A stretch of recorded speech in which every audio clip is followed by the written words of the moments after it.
Components of a computer. So a computer has components that we're going to understand and the terminologies that will be there for important for our understanding. So a computer, as was explained, is simply an electronic device that manipulates information or data and has the ability to store, retrieve, and process the data. So computers come in many shapes, sizes, and also perform different functionalities. So the hardware contains the software. The software has the operating system. So now, the operating system has the objectives as follows. It makes a computer convenient to use in an efficient manner to hide the details of the hardware resources from the users, and also the software operating system is also able to provide users with convenient interface to use the computer system. The objectives of the operating system basically are to act as an intermediary between the hardware, which is the physical part of the computer, and its users, making it easier for us to access the resources on it. The other objective of the operating system is to manage the resources of the computer system. Operating system also has the objective of keeping track of who is using what resource and granting the resource requests, and also mediating conflicts that may in the background request for different programs. So the operating system also provide an efficient and fair sharing resource among the users of the programs. So it splits the memory amongst the different applications that are running in the process. So all types of computers will follow the same structure that has 5 basic operations. Number one, to take input. So all computers will take data through the input devices by allowing it to receive and then store and process data. So all computers, even a calculator, has its malfunction of saving information instruction that is available for processing when it is required.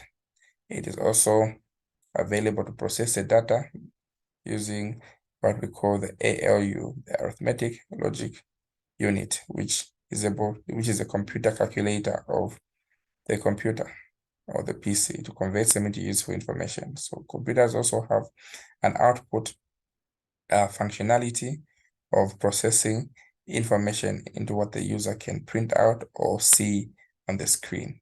Lastly, computers have a functionality of control, which directs the workload in a sequential manner in which they should be performed. So this is the basic outline of a computer. It has an input unit, which include the mouse, the touchpad, the keyboard, and other input devices like a microphone would have a scanner which gets information. And the CPU has 3 parts. We have the memory unit, which stores information. We have the control unit, which processes the data, with the arithmetic unit, which calculates the data. Then output devices emanate from the output unit. So we have speakers, we have printers, we have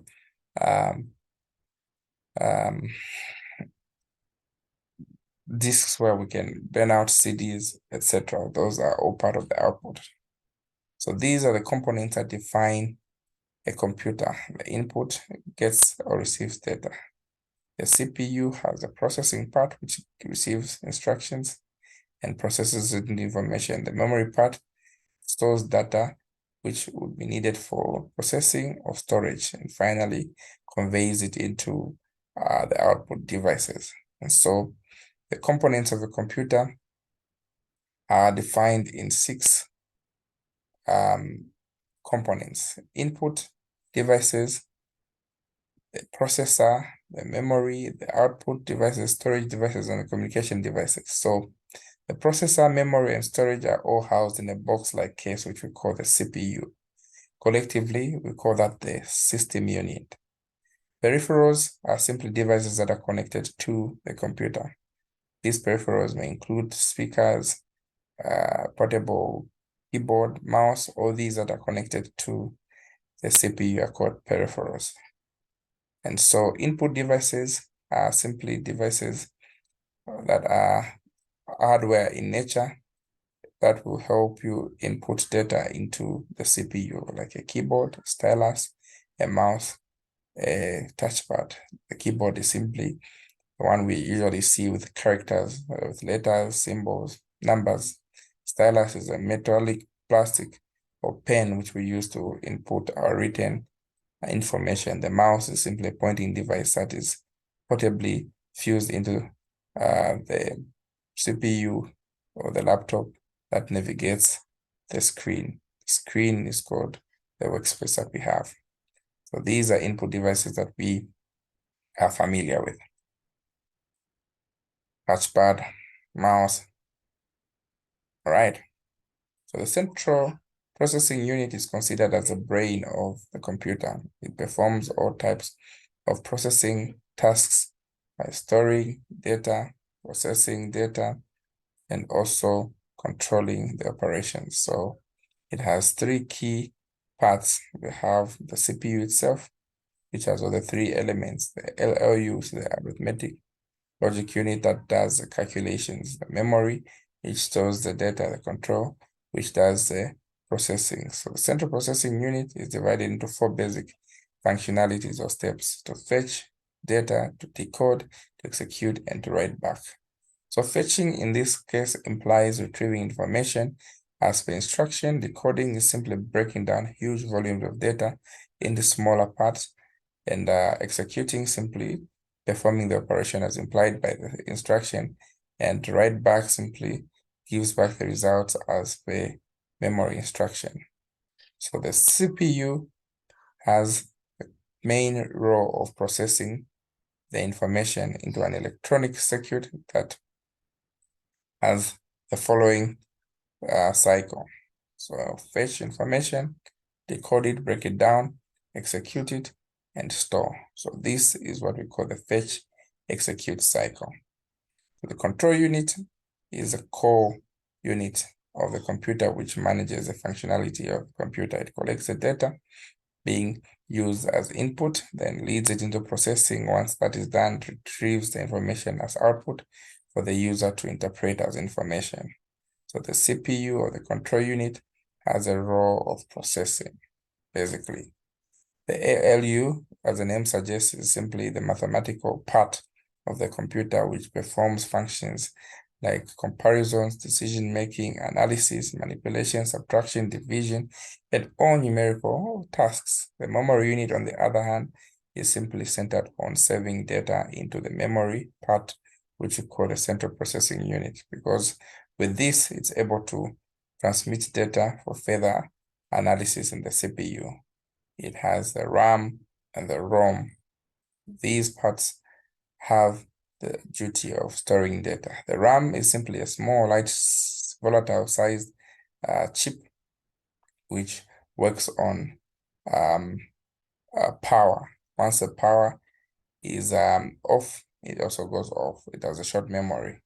Whereas ROM is a non-volatile primary storage that needs huge programs that are stored, especially by the manufacturer. It has both primary and secondary storages.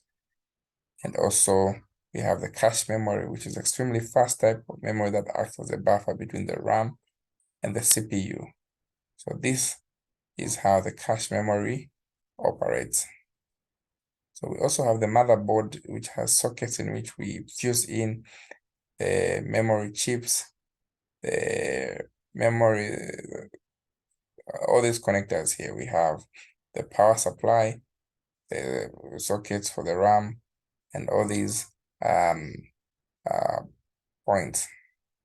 The clock generated the BIOS also sits on this motherboard. The output unit also consists of devices that help the users get information that is processed after being inputted. So we have different types of output devices, such as the printer, speakers, which come out in these forms. And so the central processing unit collectively is called the system unit, which contains electronic components. As has been explained, the ALU, which is the calculator, the memory unit, and the CPU. So the CPU interprets basic instructions, and also operates with the arithmetic logic unit and the memory unit, which consists of the RAM and the ROM. And lastly, we have the storage devices, which include the hard disk, which include the HDD and SSD. HDD simply is a hard disk drive which has movable fans that store huge sums of information in memory. These disks are, of course, being replaced today with SSD, which is a flash-like disks. Of course, they all have the function of storing data. These disks may be removable or portable, or they may be fixed within the computer unit. So basically, they are meant to store information. So we also have other types of storage devices like the memory flash, which can be erased. We can fuse it in and store data. We also have the SSD, which is a solid state drive, which is a memory flash, which is stored within the CPU. So other basic terminologies we need to understand are a window, a user, a multimedia. What is a window? A window is a rectangular area on the screen that displays information. So we are working on a window. This is the window you are seeing. So window basically has a title bar along the top, which describes the content that are being followed in the toolbar. The content is displayed on the window's remaining area. The user is you, who's the user of the information. It includes the expert and the programmers and the novices that are using this information. The multimedia is simply what is produced by the computer. Could be graphics, movies, animations, sound. All these are called the multimedia. It's the output. In summary, IT is simply a terminology that helps us produce, manipulate, store, communicate, and disseminate information. Computers are electronic devices that can accept, process, produce, or store information. There are different types of computers. We have the mainframe, with the supercomputers or servers. We also have different interfaces. So this is how our second unit ends. Are there any questions?